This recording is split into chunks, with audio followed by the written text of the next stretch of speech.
March 11, 2020, marks the 9th anniversary of the start of the Fukushima nuclear triple meltdown disaster in Japan, and that country's government is now making a concerted effort to force evacuated families, including children, to move back to their homes. They're telling the world, and in particular those they want to come to the Tokyo Olympics, that everything is safe. But those so-called safe measurements are based on the effects of external radioactivity on a healthy adult male, not on women or children. So when a Japanese reporter who's been covering Fukushima since the earthquake began this nightmare tells you, one of the troublesome things about radiation is that the farther you get away from it, the lower the exposure will be. Babies and children are shorter than adults, so they are living closer to the ground. This means that the effects of radiation on their heads and their internal organs is higher than that of adults. and there is much more to be concerned about. Many ways in which Fukushima continues to endanger life as one of the hottest of the nuclear seats that we all share. Welcome to Nuclear Hotseat, the weekly international news magazine keeping you up to date on all things nuclear from a different perspective. My name is Libby Halevi. I am the producer and host, as well as a survivor of the nuclear accident at 3 Mile Island from just 1 mile away. So I know what can happen when those nuclear so-called experts get it wrong. This week, our annual Fukushima anniversary Voices from Japan. We'll have an exclusive interview with reporter Takeshi Yamakawa, part of Tokyo Shimbun's nuclear power reporting team. Later, we'll gain first-hand impressions of radiation problems in the exclusion zone through a travel diary by Nuclear Hotseat's Voices from Japan investigative reporter, Yuji Kaneko. We'll be guided in our understanding throughout by this episode's co-producer, Beverly Finlay Kaneko, who will also fill us in on the latest radiation findings along the still-planned Olympic torch relay through Fukushima Prefecture. Today is Tuesday, March 10, 2020, and here is the Nuclear Hot Seat Voices from Japan Fukushima 9th Anniversary Special. Beverly Finlay Kaneko, thank you for joining us, and please tell us a little bit about Takeshi Yamakawa and the Tokyo Shimbun. Tokyo Shimbun newspaper is a large metropolitan publication in Tokyo. It's also known as the Chunichi Shimbun in Nagoya, which is south of Tokyo. Both editions of the paper have a combined readership of 3.5 million people in Japan. For comparison's sake, the Los Angeles Times is about 650,000. Tokyo Shimbun is a local metropolitan publication, but it's known for its very aggressive reporting. I'd like to talk a little bit about the mass media in Japan. The media lost the public's trust after the accident at Fukushima Daiichi because it did not report accurate information. This is because of TEPCO's dominance as a huge sponsor of newspapers, magazines, and TV. The media couldn't criticize TEPCO because they had too much to lose. Even in the case of the nuclear accident, they couldn't criticize TEPCO too severely. Because Tokyo Shimbun and other local papers did not rely on TEPCO's funding, they did not fall under TEPCO's influence.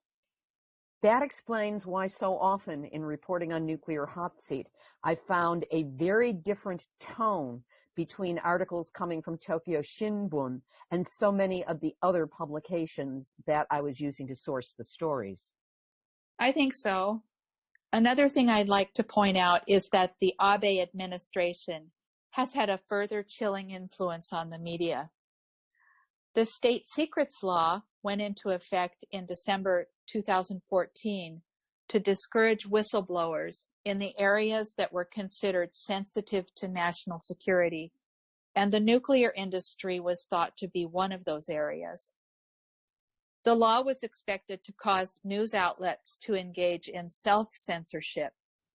During the Abe years, Japan has dropped from 11 to number 67 on the Reporters Without Borders World Press Freedom Index.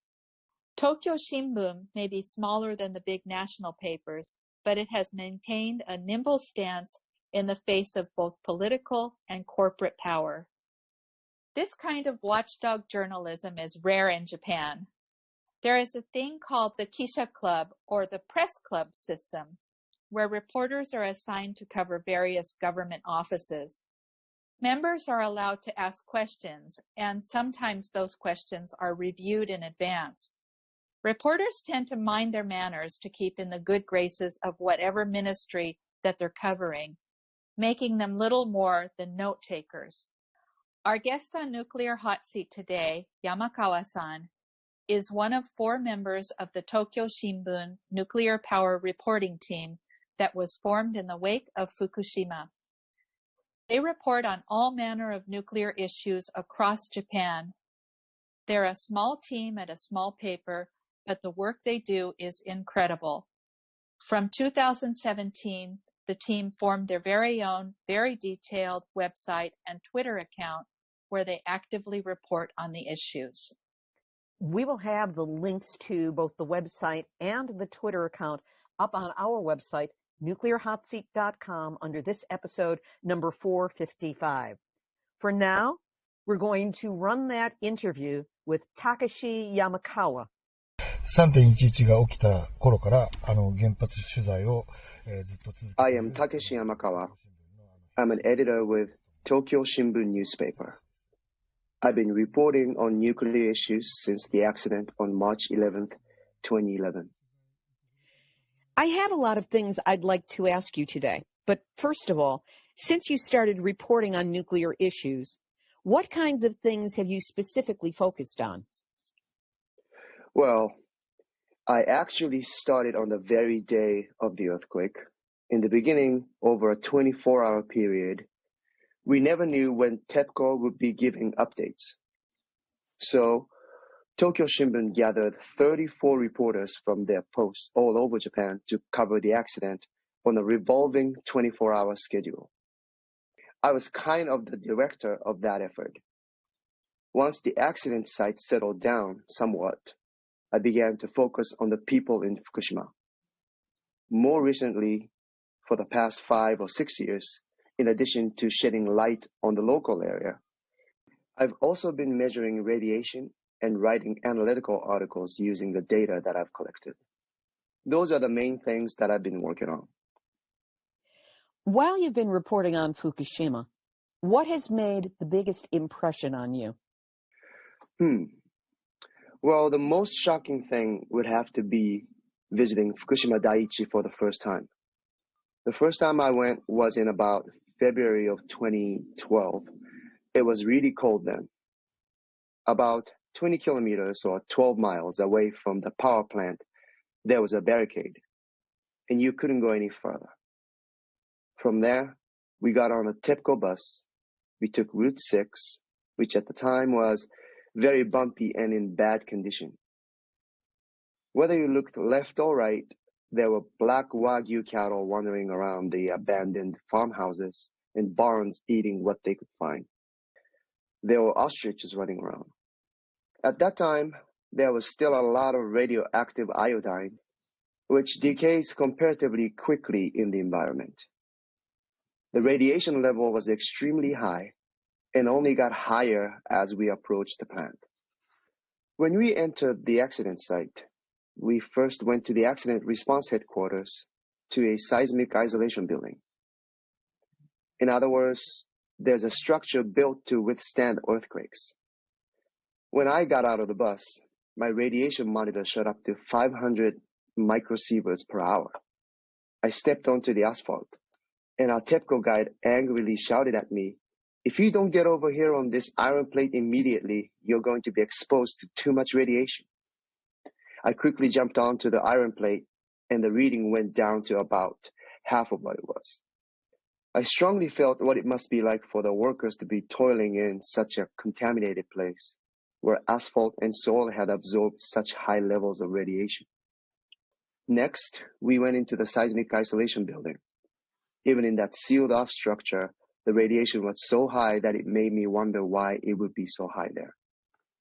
I asked, and was told that even though it was built expressly to be used in case of a nuclear accident, it was very hard to keep all of the radiation out.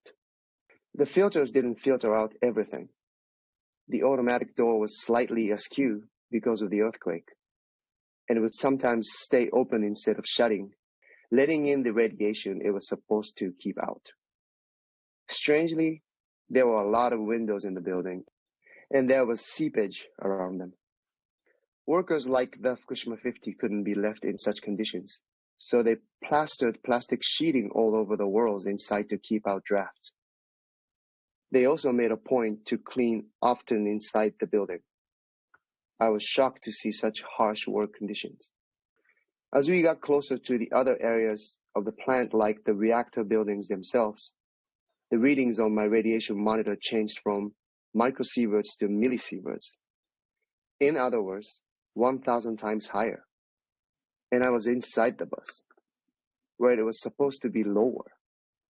If it was 1.5 millisieverts inside the bus, it must have been at least 2 or 3 times higher outside.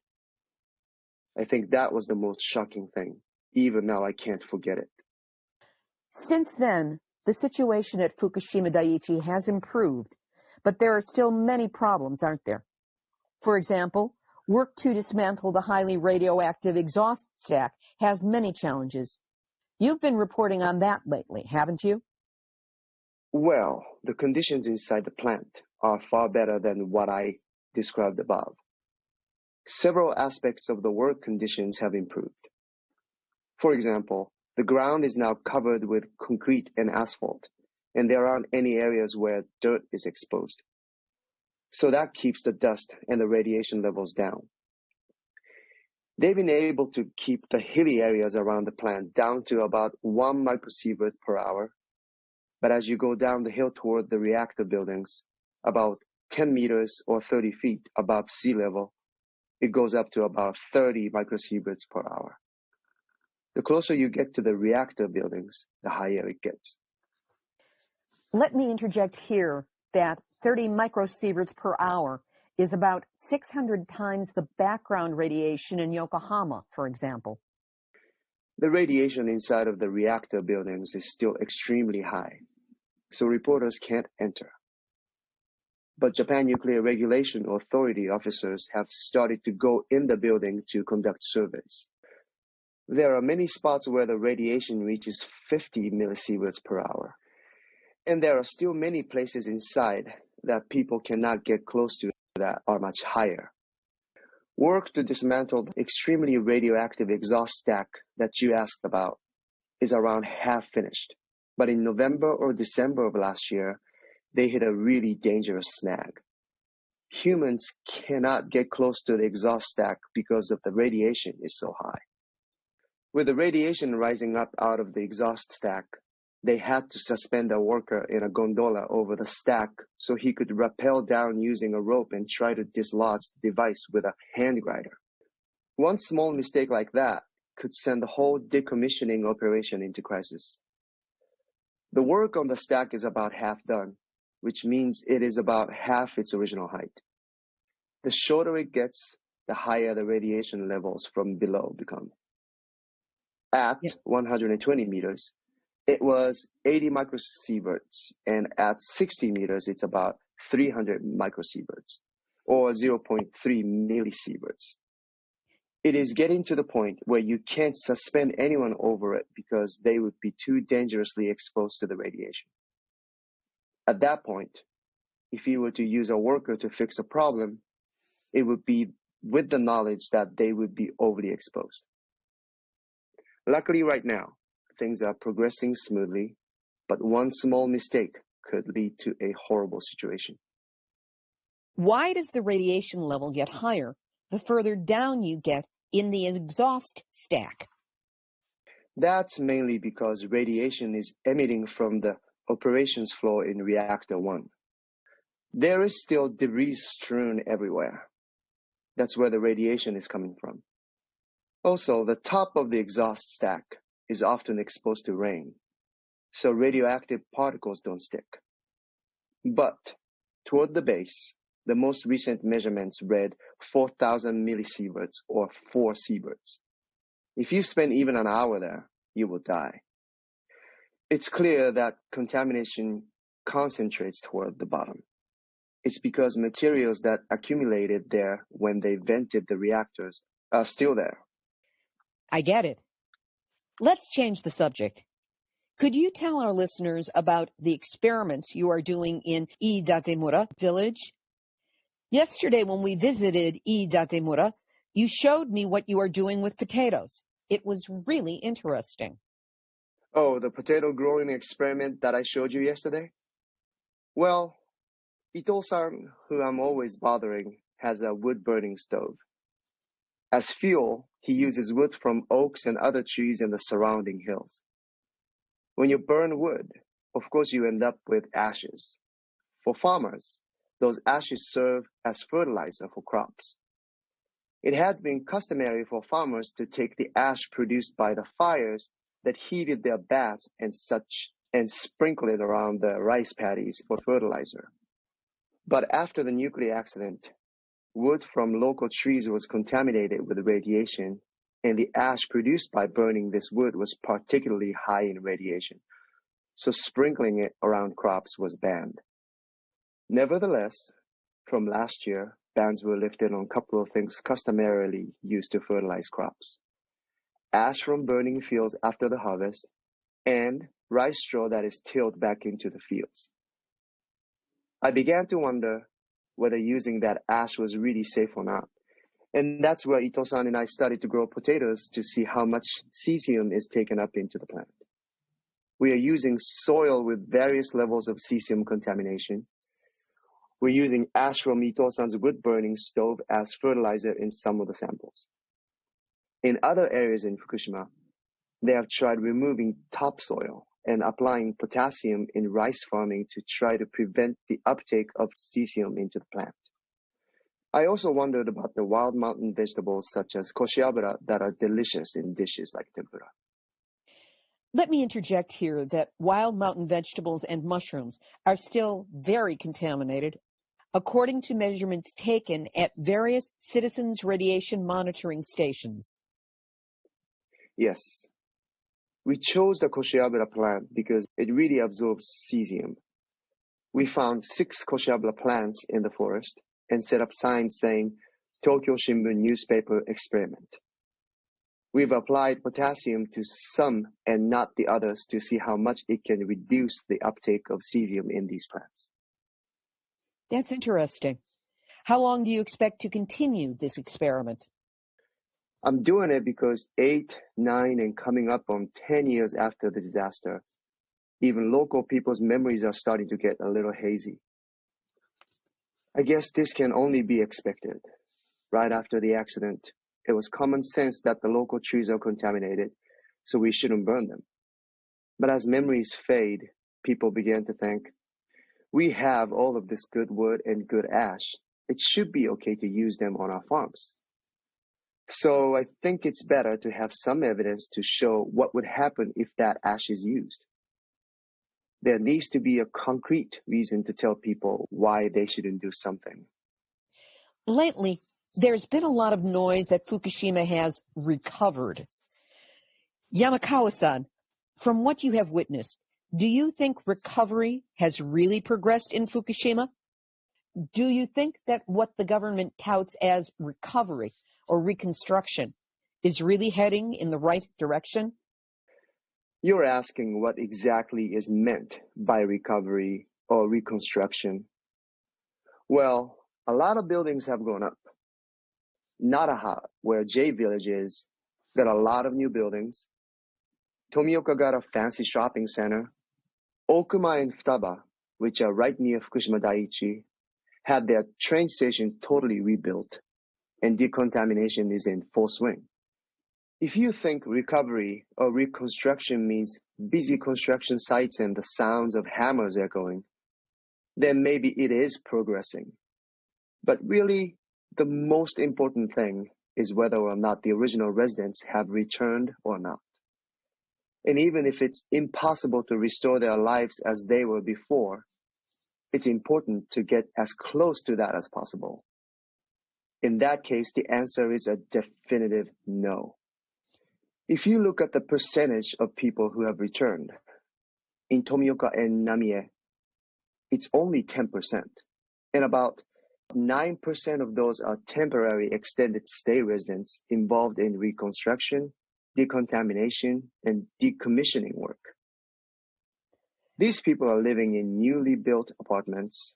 It's hard to tell how many actual original residents have returned. Among the coastal Hamadori towns, Naraha and Hirono have come along the furthest as far as restoring life to what it was before. But even in Naraha, only 57% of original residents have returned, according to the most recent figures. What is the biggest reason for original residents not returning? Well, when you ask them, they point to the long time that they have been living in evacuation. Children who were small when the accident happened are already in elementary and junior high school in the places where they took refuge. They've made friends. Mom and dad have found new jobs in their new towns. Some people built new homes because they had no idea how long their exile would last. Of course, their hometowns are important, but it's hard to move around all of the time. There's also a worry about radiation and the fact that the medical services are not back to normal. But the most important reason is that they've built new lives in the places where they evacuated to. So you said that rather than radiation, it's the people have moved on in their lives that prevents them from returning. But even if that's not the first reason, I wonder if there are people who do worry about lingering radiation. Do you really think the situation has improved enough that people don't need to worry about radiation? That's a difficult question. First, crops from farms that are being managed properly are no problem.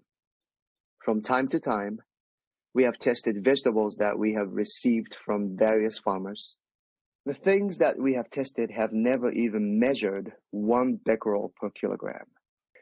Even when we have dehydrated the vegetables so they are concentrated and tested, the results have come back negative. At my house, we eat rice from Naraha. People from around here live in tandem with nature. And when it becomes spring, they say, I want to eat fukinoto, a kind of wild mountain vegetable. And around the time of the May holiday week, you hear the warabi and zenmai, mountain vegetables, are sprouting. But those wild mountain vegetables are definitely contaminated with cesium, whether it be a lot or a little. So, absolutely, if you don't measure them, you won't know how contaminated they are. As for fish, there is almost nothing to worry about ocean fish. But freshwater species like sweet fish and char still register unsafe levels of radiation. There are still char being caught that register more than the government safety standard of 100 becquerels per kilogram. Even closer to Tokyo, in the area around Gunma, freshwater fish contaminated with cesium-137, which has a half-life of 30 years, are still being caught. I think the reality is that in our lifetimes, the effects of radiation will more or less continue to be an issue. But food that is being sold in regular markets isn't really such a big concern. Water is being cleaned, and water from sealed wells is no problem. As far as environmental radiation goes, in town such as in Naraha and Tomioka, the levels are almost no problem. What is considered to be a safe level of radiation around town, then? The government standard is 0.23 microsieverts per hour for a total of 1 millisievert per year of exposure. But 0.23 is just one indicator. Around town in Naraha, it is lower than 0.1 microsieverts per hour, but if you go up into the hills, it is 0.3 and 0.4. Unless you're going to go up and live outdoors in the forest, it's not a problem. A monk that we know carries around a personal dosimeter to measure cumulative exposure. His yearly dose is less than 1. It's about 0.8. Well, if the radiation level is like it is in Naraha, it's probably okay to live there. If Naraha were my hometown, I would probably return. But the farther north you go, the more the situation changes. In Tomioka, especially around the train station, they have thoroughly decontaminated and brought in clean soil, so around there you don't get high radiation readings. But the Yonomori area is still in the exclusion zone. If you head even farther north, into Okuma and Futaba, the radiation levels are very high, even though there are spots where evacuation orders have been lifted. But even in these now open areas, the lowest readings are 0.3 microsieverts per hour. The exclusion zone is many magnitudes higher, and you can't live there. Heading north again to Namie, on the ocean side of the town, the levels are down, but on the mountainside, the levels go up dramatically. It will be a long time before the mountainside of the town can be reopened. So in Namie, there are areas where it's okay to return, like around the train station. But here and there, radiation levels can suddenly go from a safe 0.2 and spike to 0.4 or 0.6. It makes it difficult to have a community in Namie when residents' connections are broken like this. It's a tough situation when you hold a community event like a festival, and these people can attend, but those people can't because they are still living in evacuation. So even though there are some comparatively safe areas, they are mixed in with others where you have to be careful. Does this mean that if you're not meticulously careful, it's hard to live a normal life? The gist of what I was saying is that in the southern part of Fukushima, there are places where it is already okay to live. But even in those places, for the next 20 or 30 years, you'll have to be very careful about eating anything from the wild.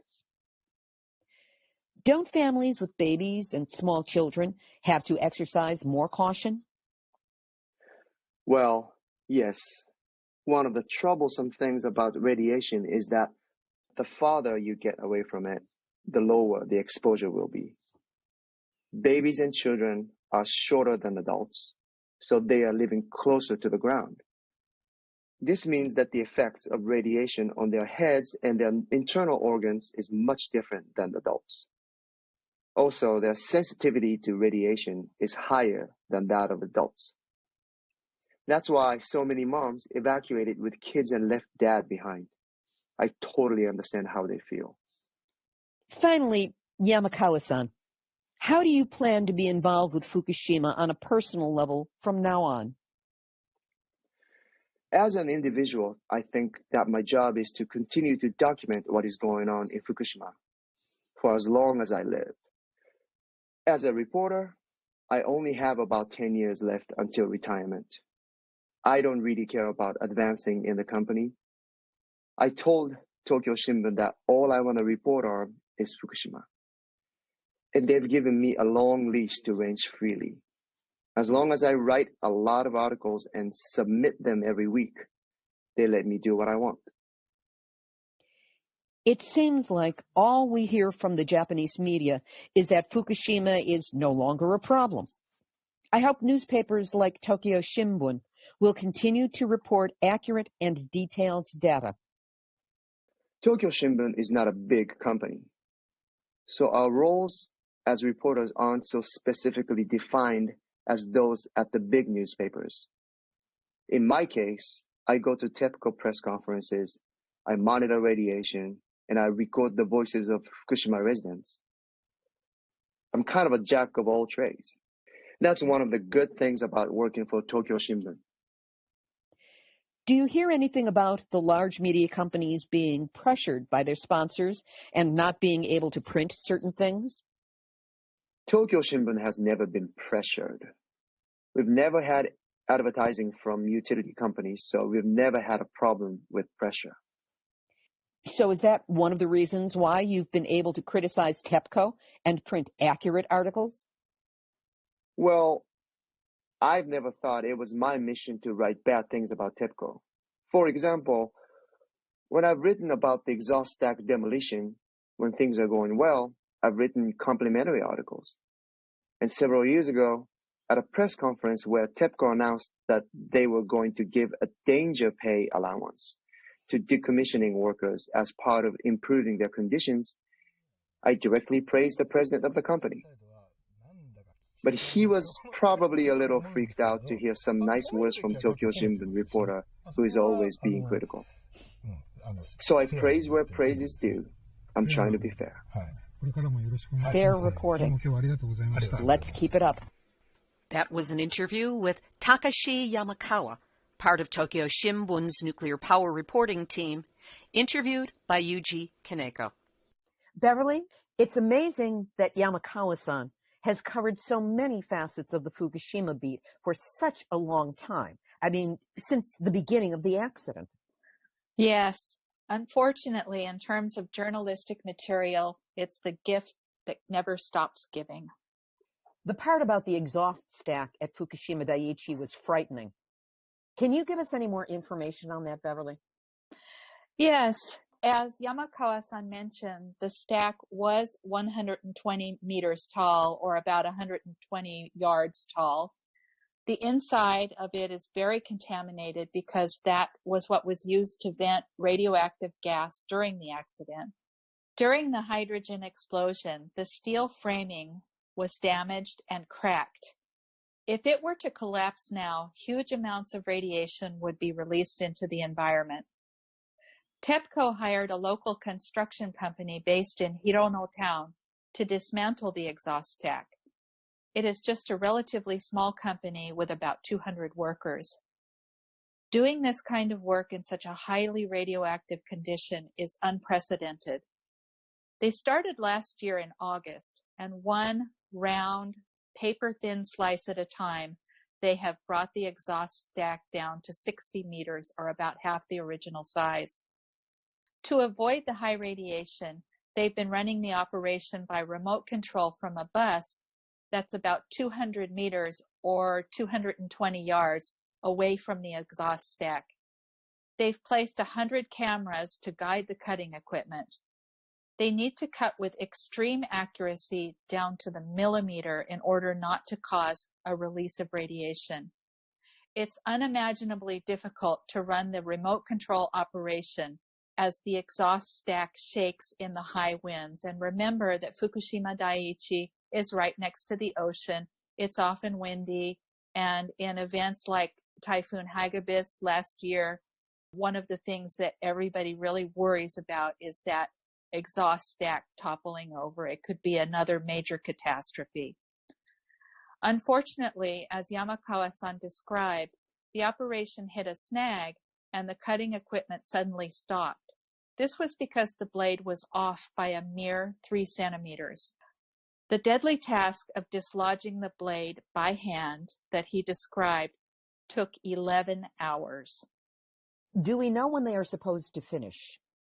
They were supposed to be done by the end of March, but because of problems like the stuck blade, they probably won't be done until the beginning of May, even working around the clock.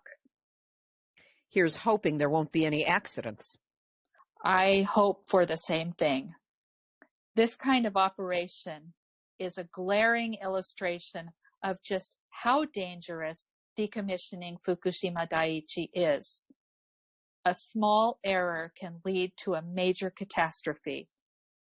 I don't understand how the government can say that the plant is stable and everything is under control. And it seems absolutely criminal to me to compel former residents to return to live in the shadow of such danger. And planning Olympic events near such a precarious site is incredibly irresponsible. That is putting it mildly. We'll continue with this week's special Fukushima 9th Anniversary Voices from Japan episode in just a moment. But first, every year, Nuclear Hotseat produces Voices from Japan to share little-known information and perspective about the ongoing impact of the 2011 earthquake, tsunami, and the start of the Fukushima nuclear disaster. We utilize interviews in Japanese with individuals you might not hear from otherwise, and they share details that are not commonly known. It takes a lot of time and energy to secure the interviews, translate them, record the voiceovers, and put together the pieces so that you, the listener, receive a clear, accurate picture of how things really are in Fukushima right now. That's what Nuclear Hotseat exists to do, not just for this anniversary, but every week of the year. And you know, in order to do this 52 weeks of the year, Nuclear Hotseat is dependent upon donations to meet our expenses. So if you find yourself learning what you didn't know before, you feel moved, touched, horrified, or enraged by learning what is really happening to the evacuees and survivors of the Fukushima nuclear disaster, help us now by making a donation. Go to nuclearhotseat.com and click on the big red donate button. That's to send a donation of any size. And to set up a monthly $5 donation, the same as a cup of coffee here in the U.S., just click on the big green donate button, again at nuclearhotseat.com. Help us keep reporting the nuclear truth in Fukushima or wherever it may be hidden. Do what you can now, and know that I'm deeply grateful that you're listening and that you care. Now back to this week's Nuclear Hotseat special, Fukushima 9th Anniversary Voices from Japan. Let's shift our focus. I was a little confused by Yamakawa-san's discussion of food safety in Fukushima. I understand the part about wild mountain vegetables, but what about the things you can buy in the market? Well, first, we have to remember that Yamakawa-san is a reporter and he walks a fine line in his professional life. He works with known facts and research, and he's trying to do more research himself to find what works and what doesn't. Regarding the food sold in shops in Fukushima, it's impossible to know whether it's really safe or not. Food from Fukushima that's on the market is almost certainly below the 100 becquerels per kilogram standard set by the government. Almost nothing that is tested by Fukushima Prefecture is over that limit now. Also, recently, citizens' radiation monitoring stations rarely turn up anything from local farms that exceed that standard. But is 100 becquerels per kilogram really safe? Or is it just an arbitrary ALARA, as low as reasonably achievable number? And obviously, they can't test every last cucumber and every last carrot. And there are still hot spots in many areas. So you can't be 100% certain. Again, there are things from the wild that regularly go over the limit, and that is dangerous. Libby, I think you remember that recently you asked me about radiation contamination in food, and I went and checked a few different citizens' radiation monitoring station websites. Several wild things, such as wild boar meat, mushrooms, and mountain vegetables, still exceeded the government limit. But mostly, produce sold on the market appeared to be quote-unquote safe. Also, different countries have different safety standards, and there's different political situations in different countries. It's surprising to me that 1,200 becquerels per kilogram is considered safe in the United States. In other words, in the US, it's okay to eat food that's 12 times more contaminated than what the Japanese government allows. The European Union allows 400 to 1,250 becquerels per kilogram of cesium in food. Again, this is higher than in Japan. One thing that all of the testing for radiation in Japan uncovered for our family was that the French blueberry jam that we'd been eating for years was contaminated. I'm pretty sure it was taken off the market in Japan, but it's still on the shelves here in the United States. Well, these high safety thresholds are probably because of atmospheric nuclear testing and the Chernobyl nuclear disaster, which contaminated the planet Earth. And there's really no such thing left as clean food. Here in our local environment in California, oil drilling byproducts are often radioactive, and those contaminate the groundwater. Areas where there is fracking are of particular concern. Personally, I'd like to have food that's the closest to zero as possible, especially if there are kids at home. That's why I'm careful. If I have a choice in the market, I don't buy food from Fukushima. Even government information on the internet shows that although Fukushima food is well under the limit in general, it has higher levels of radiation than other areas in Japan. And food from Hamadori along Fukushima's coast is more contaminated than food from the middle and western parts of the prefecture. When I travel to Fukushima, I'm not picky, but I'm well beyond the age where it really matters. Fukushima moms worry about their kids too. In Miharu last year, I spoke to a young mother who was working in the Komutan Museum, which teaches about radiation in a way that promotes the safety myth. Even she feeds her small child food from other areas outside of Fukushima. Your husband, Yuji Kaneko, our Voices from Japan investigative reporter, just finished another trip to Fukushima to research for Nuclear Hotseat. Where did he go and what did he see? He traveled with Takeshi Yamakawa from the Tokyo Shimbun to several recently reopened towns in the former exclusion zone. They followed the Olympic torch relay routes and took in various reconstruction sites. Yuji also interviewed people for some future Nuclear Hotseat radioactive Olympics episodes.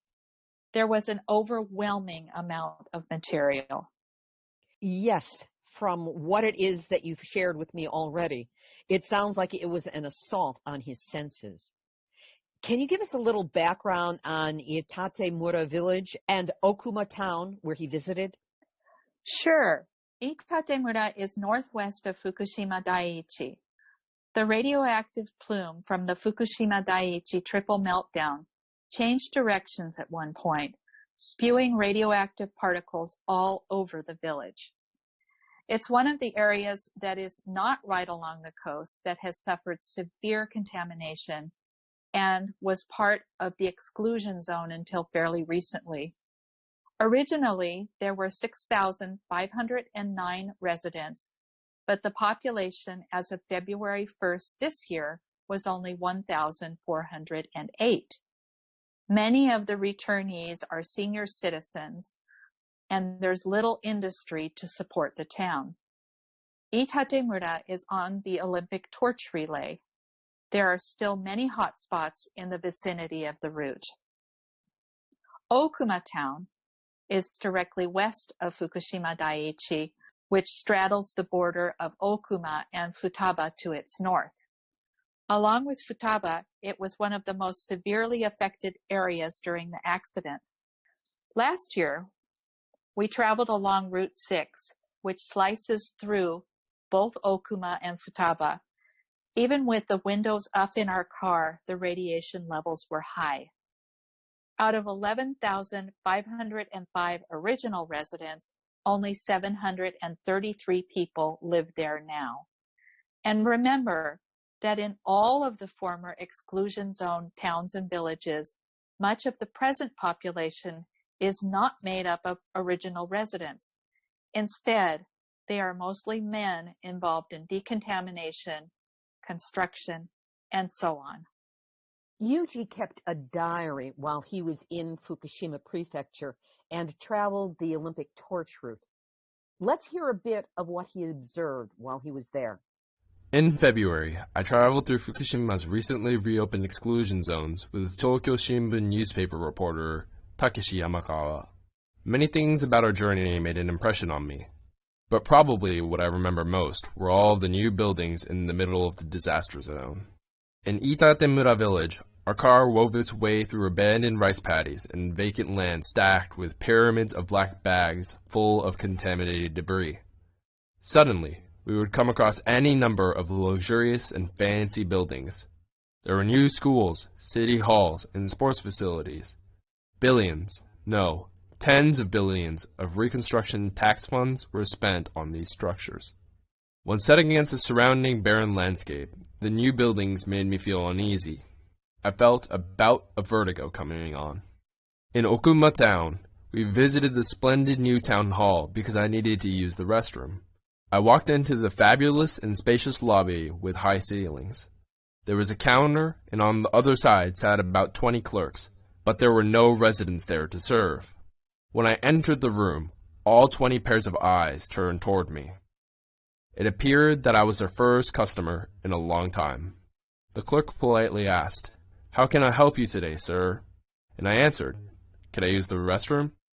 I think they were really disappointed. I don't know what to say.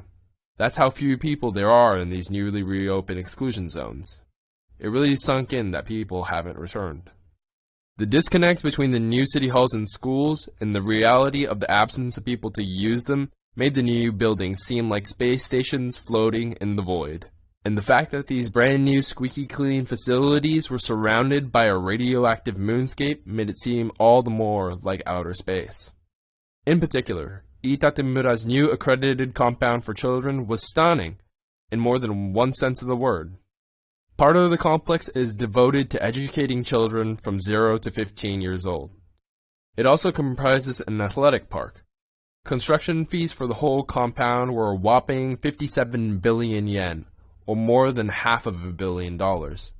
On top of that, there are educational costs for the children, textbooks and materials, school lunch, uniforms designed by the world-famous designer Hiroko Koshino, extracurricular activities, field trips, and longer school excursions.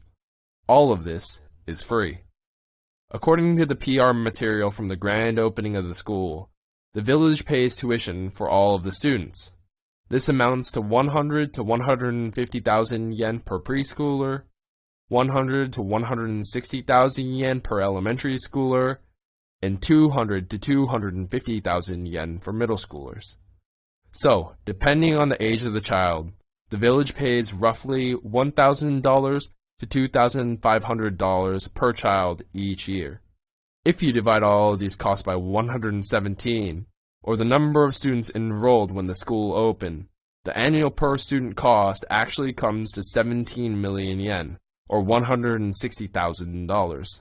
And there's more. 85%, or 100 students, don't even live in Itatemura.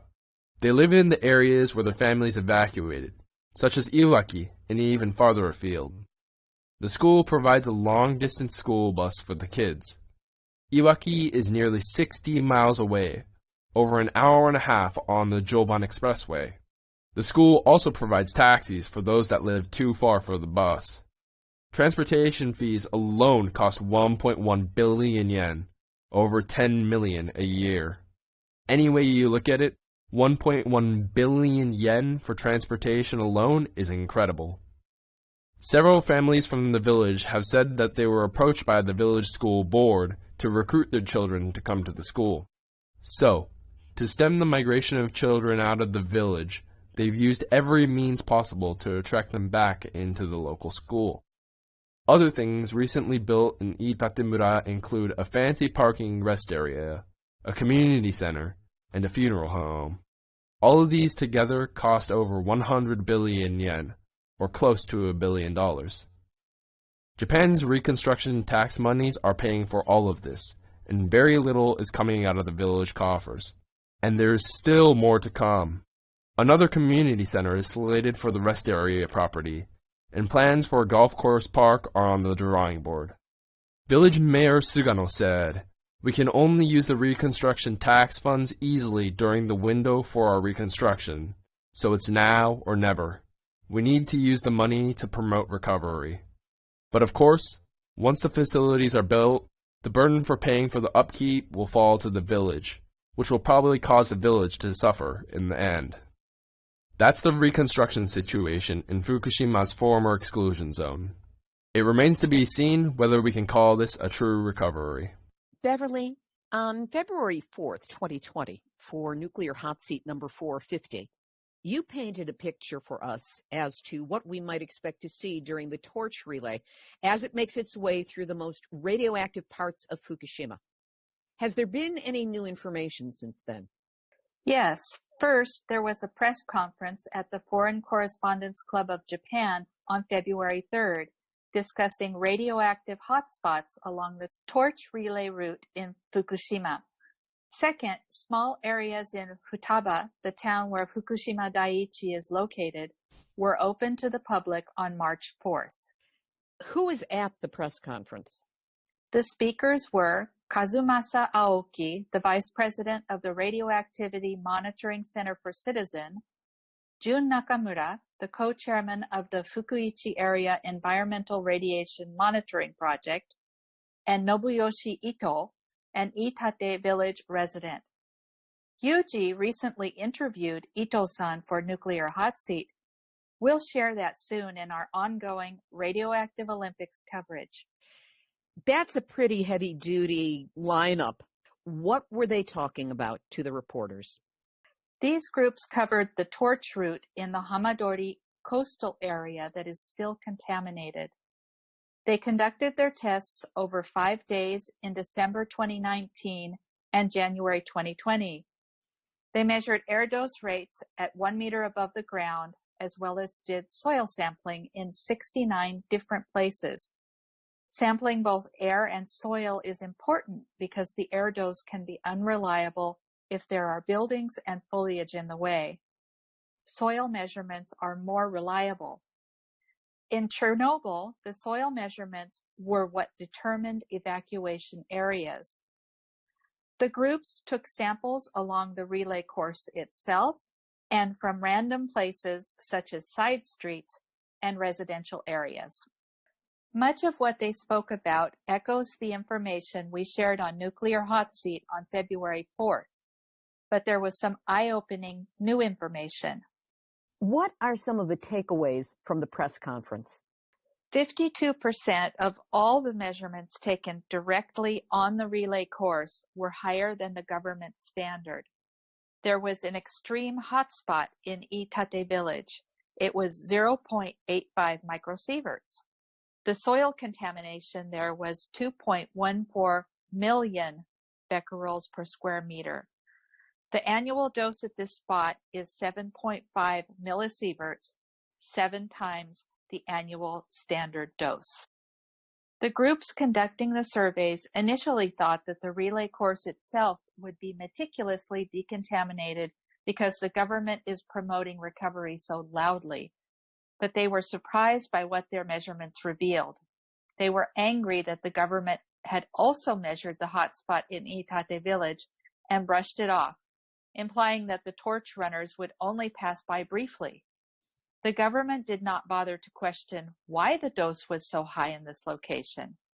The government attitude completely disregards the people living there all the time, and that the government itself is compelling people to move back and be exposed 24/7, 365 days a year to radiation levels of up to 20 times what they were before the disaster. Additionally, regarding the runner's health, it might be okay if it were only external exposure that counted. However, March is a dry and windy time of year, and there's a chance of inhaling radioactive dust in the air and suffering internal exposure. The groups think runners and families with small children should be warned ahead of time. There are still 31,000 people evacuated outside the prefecture. Iitate resident Ito-san wondered, how can the government claim that the accident is over when these people cannot return home? He says the reality of a nuclear disaster is that however much money you sink into reconstruction, a full recovery is impossible. That's about all from the press conference. Ito-san has sent us the links for their presentation handouts and slides to share with the listeners of Nuclear Hot Seat. Terrific, Beverly. We will have the links to the press conference and other pertinent information up on the website, nuclearhotseat.com, under this episode, number 455. Now, what about Futaba? Small areas in Futaba, the town where Fukushima Daiichi is located, were open to the public on March 4th. These include the train station and the area surrounding, as well as a small portion of the northeastern corner of the town. It's the last town to be reopened since the disaster. It has been deserted since then. Apparently, there will be a small area around the station that will be available for construction workers to stay, but residents will not be able to move back for 2 more years. Sadly, it appears that shoddy decontamination efforts, like what the gentleman at the Foreign Correspondents Club of Japan press conference described, are continuing in Futaba. We have a personal friend who has been involved in bringing the train stations in the former exclusion zones back online. When he heard that Yuji was planning to visit Futaba Station next week when it reopens, he told him not to go because it is dangerous. In the rush to meet the Olympic time schedule set by the government, the decontamination efforts around the station have been hasty at best. I'd be curious as to what the groups that spoke at the press conference will uncover when they're able to conduct surveys in Futaba. When we find out, we'll let you know. That was Beverly Findlay Kaneko. Note that as of this recording, the Olympic torch relay is still scheduled to begin on March 26 and be run for 3 days through Fukushima Prefecture, including the towns of Futaba and Okuma. This despite the radiation readings you heard about on this show and COVID-19 concerns. This has been Nuclear Hot Seat for Tuesday, March 10, 2020. The Voices from Japan Fukushima 9th Anniversary Special. Our deepest thanks to co-producer Beverly Findlay Kaneko for her insights, translation skills, and unfailing good humor. To Yuji Kaneko in Japan for his persistence in finding the best possible sources to share information we would not normally encounter.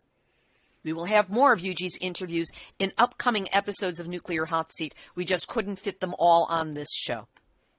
Our thanks also to Kei Ogawa for helping us secure the voiceover performers, and to Shin Kawasaki and Ryan Kaneko for voicing the English translations.